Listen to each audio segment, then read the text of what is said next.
Now I'm starting on the middle cloud, and the reason is that this is the most important, simply because we've got the sun coming from behind it and everything is sort of happening around here.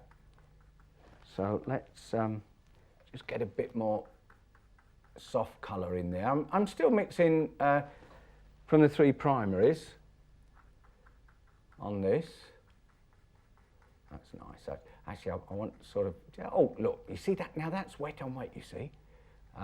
You can see where it goes on, but what it does, it softens. You can see how it softens, so it sort of gives a cloud feeling as it goes over there.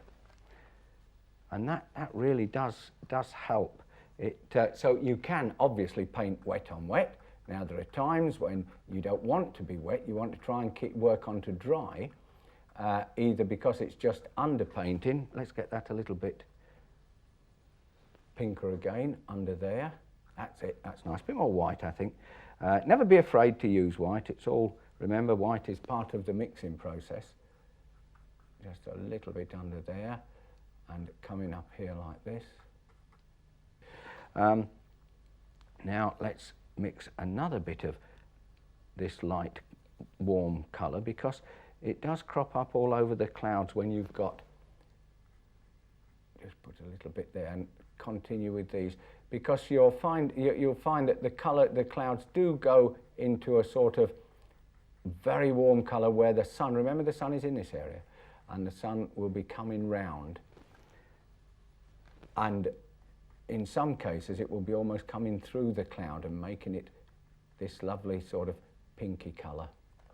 Now let's have a look. We're over there, we've done that, we've got these, but we ought to do these up at the top. Now they will be a bit more blue, they won't be quite as pink as those. Now this is where I'm going to start to move a bit faster, not because I want to get it done, there's no worry about time, never worry about time, it's got nothing to do with it. It's just the fact that the brush won't get bogged down and I won't get starting to put too much detail in.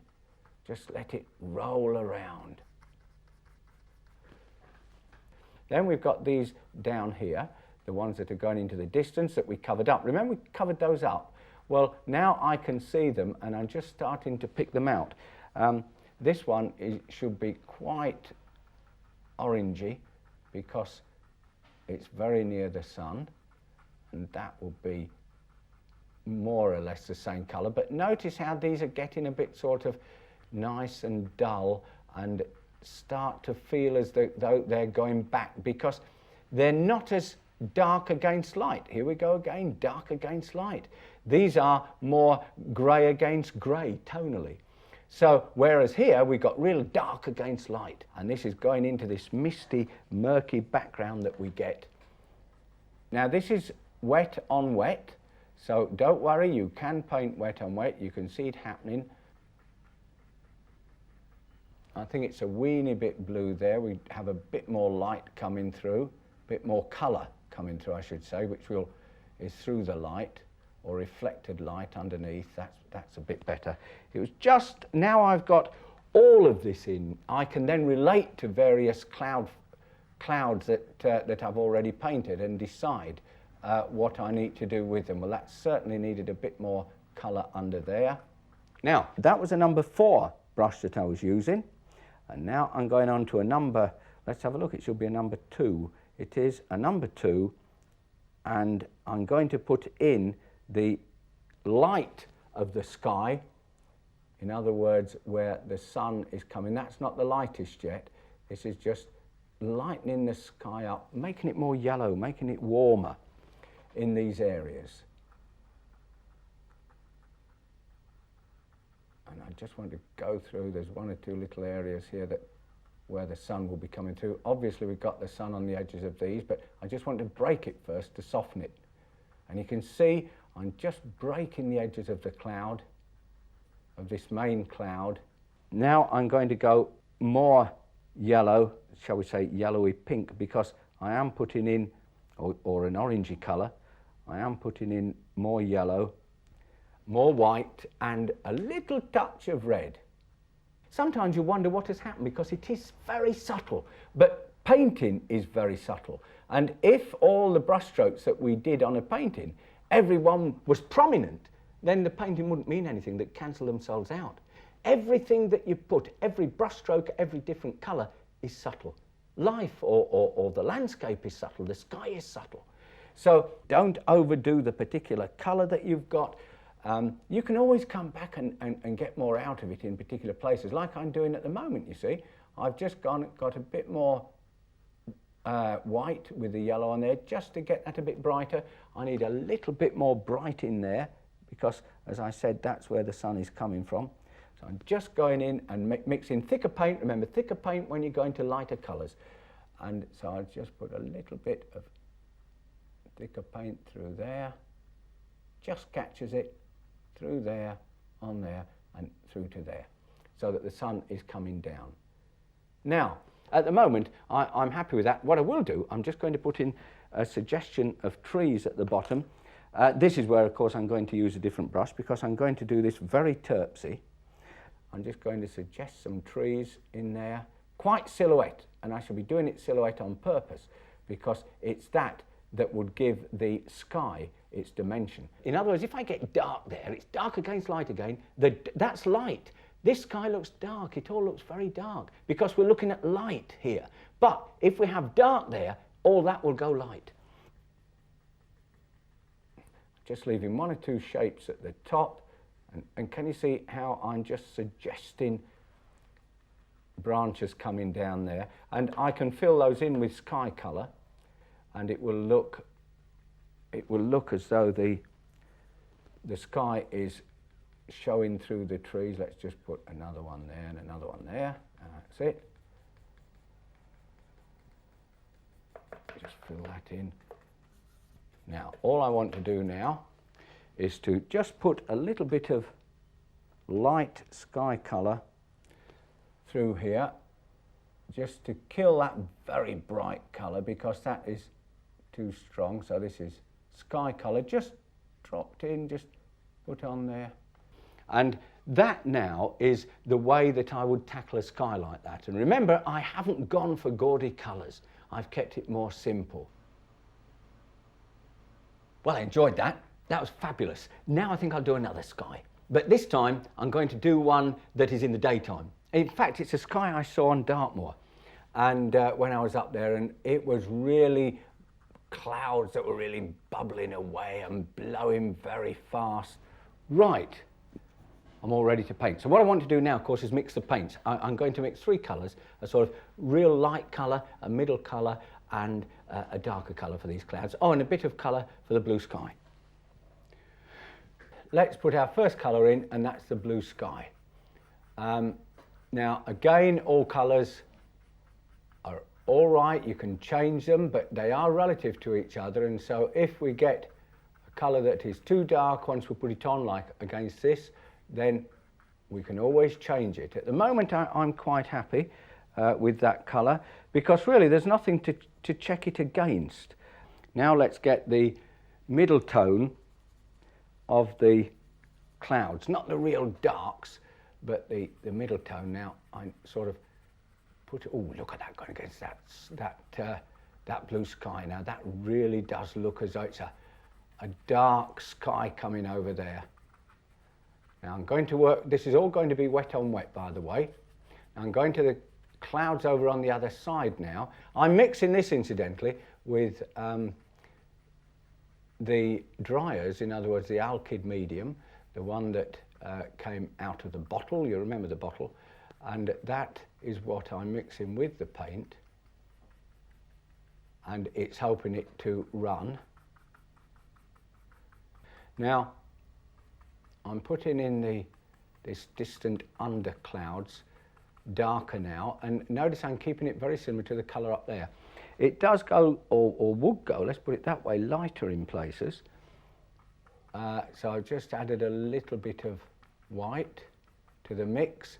I'm not worried about this base. I'm not worried about that, because I shall bring the middle distance up into that and over it, so there's no problem there.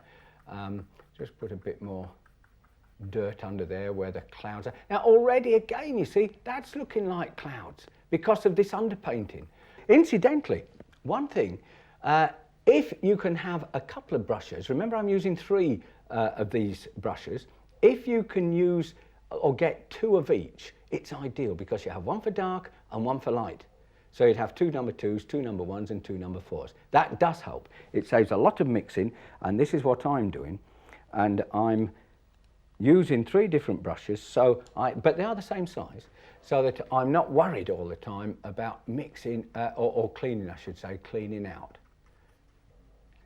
Now, I'm very delicate on this, very delicate, and you see, I've got the same amount of paint on, but look how it's just pulling up the bottom, just very carefully. I'm doing this, perhaps I wouldn't need to do this, but because it's here, I'm showing you it. And look how delicate it is. Now, if I go on there, press on, look how thick the paint is. And that is so important when you're working. The brush itself is making things happen. So with oil painting, more than watercolour, you've really got to control the brush. Now, this business of all this dark under here is going to be a bit sort of tricky to do, to sort of match it into all this dark, stormy underneath here, but I'm sure I'll be able to do that because I'm working wet on wet, and I'm going to be able to drag the paint down. See how the paint's dragging down? Look, I put pressure on there, and now off, and I'm going to be able to drag down there as though the rain is sweeping across. Now, again, you see, I could keep working over this when I've done this sky to the finish, as I'm going to finish it for you. I could still go on working and working on the sky. One of the dangers with that is, of course, that you'll fiddle and you'll get too much fiddling in and you won't know when to stop, and that is very, very dangerous. Let's get a little more dark, I think, somewhere under. Ooh, gosh, that's brown, isn't it? Oh, but it gives that lovely, lovely sort of feeling of rain clouds coming over, or storm clouds. Yes, that's not. Ooh, that is nice and dark through there. Notice the way the brush is going. Brush strokes are going with the clouds, and this is very, very important. And then I'm going to get some light, real light colour, and go into that cloud area. Put it through there, so the sun is coming through. A lovely little flick under there of light. Perhaps we could just have a little bit of form underneath in places, just where it would make it appear as though the clouds were further down the sky. Now, that's just giving a little bit more, I think. Now I must put the distance in. Now, with distances, don't worry too much about detail, because actually you get some lovely patterns on big areas when you've got the sun and clouds like this, because the sun is always going in behind a cloud and casting shadows, and because you've got a vast area, this is when you see some lovely forms of shadows on the land. Show the road through there. It's from quite high was this, and that's the road that went along the moors and over this hill. Perhaps on something like this we could put an obvious thing in, and that would be a telegraph pole, which of course they do have on the moors, and perhaps another one there. Again, a weeny bit dark, so just with a brush, you can see how you can take it out. And finally, let's put one up here. What it does, it gives a scale, so we can see how far we've got to go. Well, I'm going to just look at that and get a fresh eye and see what I think of it. Now, we've just had a look at some distance, but if you look at this picture, this is done very simply, the distance. It might look complicated, but when you look at it closely, it really is simple to do. All I've done is let the brush move around, not trying to find detail and be finicky, but suggest what's there with the telegraph poles and all the bits and pieces, but only suggest it with even little bits of background left through. And yet it looks complicated, and though it's in the distance, which is the most important part, it isn't jumping and coming forward.